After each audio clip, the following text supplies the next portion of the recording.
इस एपिसोड में हम जिस बारे में बात करेंगे वो सिर्फ धोखा नहीं बल्कि साठ गांठ की कोशिश है। डोनाल्ड ट्रंप ने शी जिनपिंग और व्लादिमीर पुतिन को प्रस्ताव दिया कि अमेरिका, चीन और रूस मिलकर सहयोग करे अंतर्राष्ट्रीय आपराधिक न्यायालय के खिलाफ, जिसने यूक्रेनी बच्चों के अपहरण पर पुतिन के खिलाफ गिरफ्तारी वारंट जारी किया।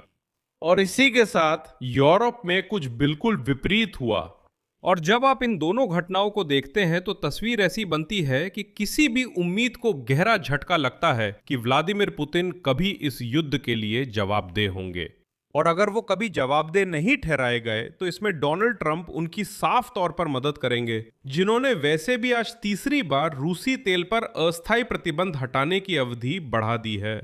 और यह तुरंत मार्च में कही गई उनकी ही बात याद आ जाते हैं जब उन्होंने कहा था कि ये अस्थायी है। रूस पर प्रतिबंध हटना शायद स्थायी हो जाएगा क्योंकि कोई नहीं समझ पाएगा कि असल में क्या हुआ था। मेरा नाम अलेक्सेई पेचिये है। आइए हम सब मिलकर इस विषय पर चर्चा करें, लेकिन सबसे पहले आपसे अनुरोध है कि इस YouTube चैनल को सब्सक्राइब करें, लाइक करें और कोई भी अपनी टिप्पणी लिखें। और इससे पहले कि हम शुरू करें, एक सेकंड आपका ध्यान चाहता हूं क्योंकि ये एपिसोड प्रेप्लाई प्लेटफॉर्म के समर्थन से आ रहा है। ये एक यूक्रेनी ऑनलाइन विदेशी भाषा ट्यूटर प्लेटफॉर्म है। वहां लगभग 1 लाख शिक्षक और 90 भाषाएं हैं। ये उन सभी के लिए एकदम सही है जो उदाहरण के लिए प्रवास में जर्मन, अंग्रेजी, पोलिश या कोई भी भाषा सीख रहे हैं। और जो आपके लिए बहुत महत्वपूर्ण है, अभी उनके यहाँ पहली क्लास पर 50% की छूट है। इसलिए इस वीडियो पे डिस्क्रिप्शन में एक लिंक है जिस पे क्लिक करते ही आपको YouTube चैनल अलेक्सेई पेची की तरफ से तुरंत 50% की छूट मिल जाएगी। तो चलिए अब एपिसोड शुरू करते हैं। सबसे पहले मैं आपको पिछले हफ्ते की 2 चौंकाने वाली घटनाएं बताऊंगा, क्योंकि सबका ध्यान पहले ट्रंप और शी जिनपिंग की समिट पे गया, फिर पुतिन और शी जिनपिंग की मुलाकात पे, फिर मध्य पूर्व में युद्ध वगैरह पे चला गया। लेकिन यूक्रेन के लिए इससे भी ज्यादा अहम कुछ हुआ है। 15 मई को यूरोप की परिषद ने यूक्रेन पर रूस की आक्रामकता के अपराध के लिए विशेष ट्रिब्यूनल शुरू करने का समर्थन किया। दुनिया के 37 देशों ने इस ऐतिहासिक फैसले को मंजूरी दी है। यूक्रेन के विदेश मंत्रालय प्रमुख आंद्रे सिबिगा इसे ऐसा बिंदु जहां से वापसी नहीं है मानते हैं और 80 साल पुराने न्यूरेनबर्ग ट्रिब्यूनल से तुलना करते हैं।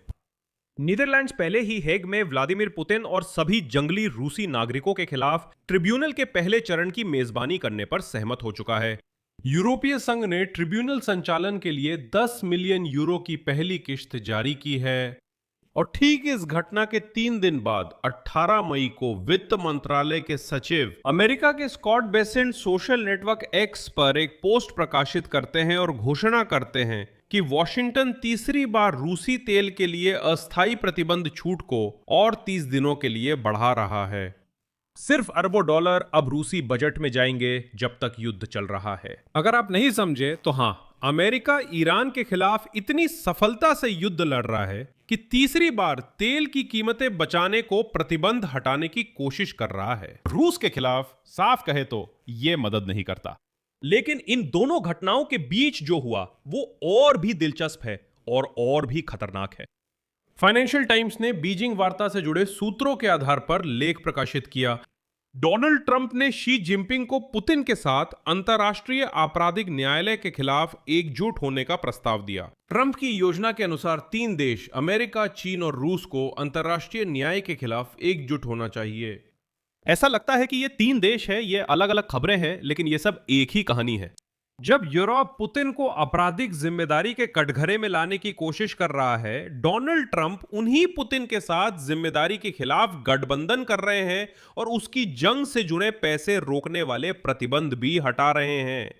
आइए सब कुछ क्रम से समझते हैं। तो चलिए ट्रिब्यूनल से शुरू करते हैं। 15 मई को किशिनेव में यूरोप परिषद के मंत्रियों की समिति की बैठक में 3 महाद्वीपों के 37 देशों ने शुरू करने का एक अहम फैसला लिया। यूक्रेन के खिलाफ आक्रमण के अपराधों के लिए विशेष ट्रिब्यूनल। ये ट्रिब्यूनल कम से कम 20 रूसी अधिकारियों को जवाबदेह ठहराना चाहता है। हालांकि उनके नाम अभी सार्वजनिक नहीं किए गए हैं, लेकिन यह पहले ही साफ है कि उनमें व्लादिमीर पुतिन भी होगा। नीदरलैंड्स ने हेग में ट्रिब्यूनल के पहले चरण की मेजबानी करने पर सहमति दी है, जो एक सुंदर ऐतिहासिक समानता है।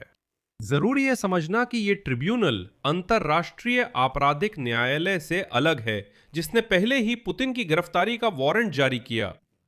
अंतर यह है कि अपराध की प्रकृति अलग है। अंतर्राष्ट्रीय आपराधिक न्यायालय ने 2023 में पुतिन की गिरफ्तारी का वारंट विशेष युद्ध अपराधों के लिए जारी किया था। ये यूक्रेनी बच्चों का अवैध निर्वासन और जबरन स्थानांतरण है, ये अहम है।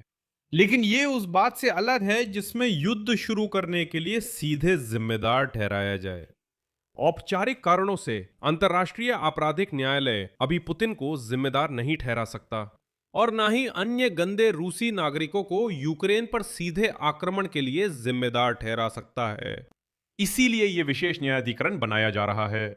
मुद्दा यह है कि युद्ध अपराधों और मानवता के खिलाफ अपराधों में किसी भी युद्ध के सामान्य प्रतिभागियों को दोनों पक्षों से दोषी ठहराया जा सकता है।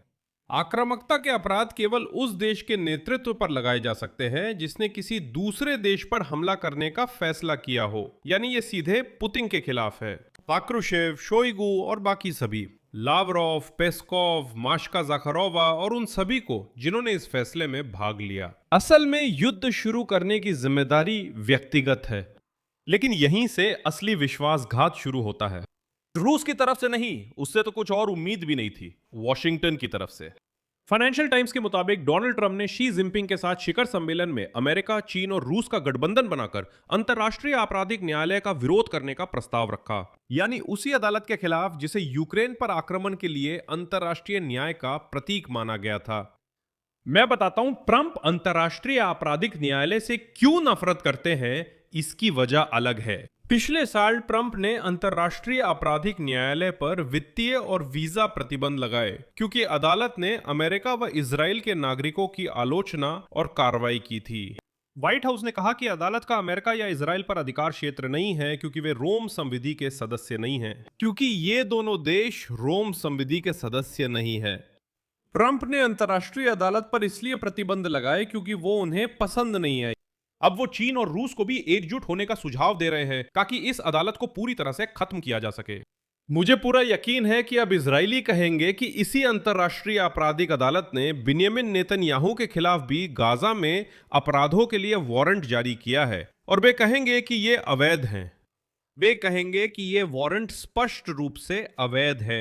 लेकिन सोचिए, जब अंतर्राष्ट्रीय आपराधिक अदालत के खिलाफ आपके रक्षक व्लादिमीर पुतिन और उनके अधिकारी ट्रंप और शी जिनपिंग होंगे तो आपको कैसा लगेगा, इस बारे में सोचिए।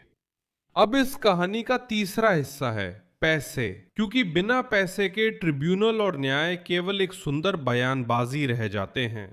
18 मई यूरोप में ट्रिब्यूनल के फैसले के ठीक 3 दिन बाद अमेरिका के वित्त मंत्री स्कॉट बेसनॉट ने घोषणा की, उद्धरण है, अमेरिकी ट्रेजरी एक अस्थायी 30 दिन की सामान्य लाइसेंस जारी कर रहा है ताकि सबसे अधिक संवेदनशील देशों को अस्थायी रूप से उस रूसी तेल तक पहुंच मिल सके जो इस समय समुद्र में है।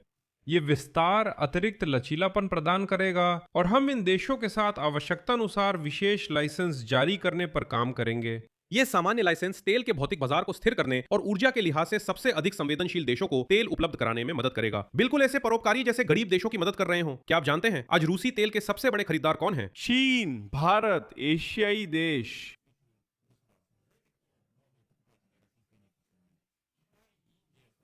बेसोंट इन्हीं देशों को सबसे संवेदनशील राष्ट्रों को लाइसेंस देने की बात कहते हैं, जो सीधा पाखंड है। ये सुनने में तो अच्छा लगता है, लेकिन स्कॉट बेसोंट ये जोड़ना भूल जाते हैं कि दुनिया भर में तेल की कीमतों की समस्या की जड़ डोनाल्ड ट्रंप की ईरान के खिलाफ नीतियों में है। और फिलहाल डोनाल्ड ने रूस के साथ भी काफी गड़बड़ की है तेल की वजह से, जो यूक्रेन के खिलाफ युद्ध के चलते अपनी कमियों को छुपा रहा है। यही वजह है कि वो ईरान में युद्ध को संभाल नहीं पा रहा है और इसी कारण आज पूरी दुनिया में तेल की कीमतें इतनी बढ़ी हुई हैं। और मैं ये दोहराता हूं, ये लगातार तीसरा महीना है स्कॉट जब बेसोंट इसे अस्थायी बता रहे हैं। और यही स्कॉट बेसोंट मार्च में जब पहली बार यह लाइसेंस जारी कर रहे थे, उन्होंने कहा था, सुनिए, नहीं, ये तो अस्थायी है, ये सिर्फ 30 दिनों के लिए है, हम इसे किसी भी हालत में आगे नहीं बढ़ाएंगे।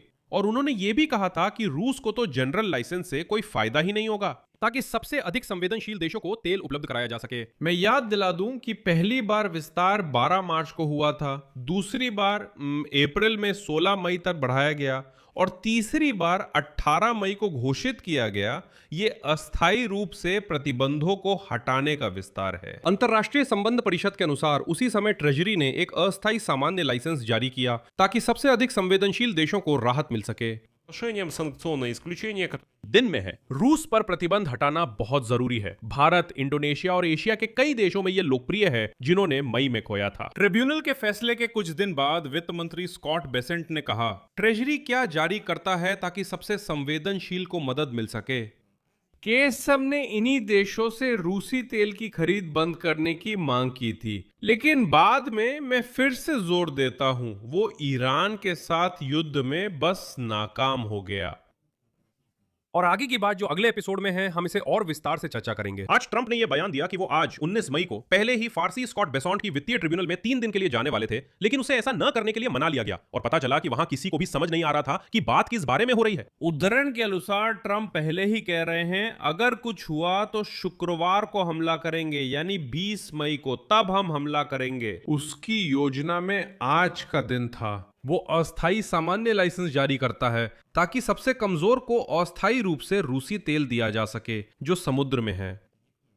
ठीक 3 ट्रिब्यूनल के बाद शुक्रवार को हम हमला करेंगे। और ट्रंप ने यह भी कहा कि अमेरिका के अंदर जो ईरान के खिलाफ युद्ध अलोकप्रिय है वो जल्द ही लोकप्रिय हो जाएगा। वो कहते हैं अमेरिकी बेवकूफ हैं, वे सिर्फ वित्तीय कारणों से ये सब कर रहे हैं। पूरी बात यही है, युद्ध और कोषागार को लोकप्रिय होना चाहिए। अस्थायी रूप से वो कहता है ताकि सबसे अधिक को दिया जा सके। देखिए, आप मुझे उस अस्थायी तेल के लिए भी धन्यवाद देंगे जो। अपनी राय, अपने निष्कर्ष इस एपिसोड के नीचे कमेंट्स में लिखें। चैनल को सब्सक्राइब करें, घंटी दबाएं और मई में ठीक 3 ट्रिब्यूनल के फैसलों के बाद इस एपिसोड के नीचे कमेंट्स में लिखना ना भूलें। चैनल को सब्सक्राइब करें, घंटी दबाएं और लाइक करना ना भूलें। अगर आप इस YouTube चैनल के काम को सपोर्ट करना चाहते हैं तो आप डोनेशन के जरिए ऐसा कर सकते हैं। यूरोप में स्कॉट बेसॉन्ट ने कहा, उद्धरण, ट्रेजरी ने अस्थायी सामान्य लाइसेंस दी है ताकि सबसे कमजोर रूसी तेल को दिया जा सके जो समुद्र में है।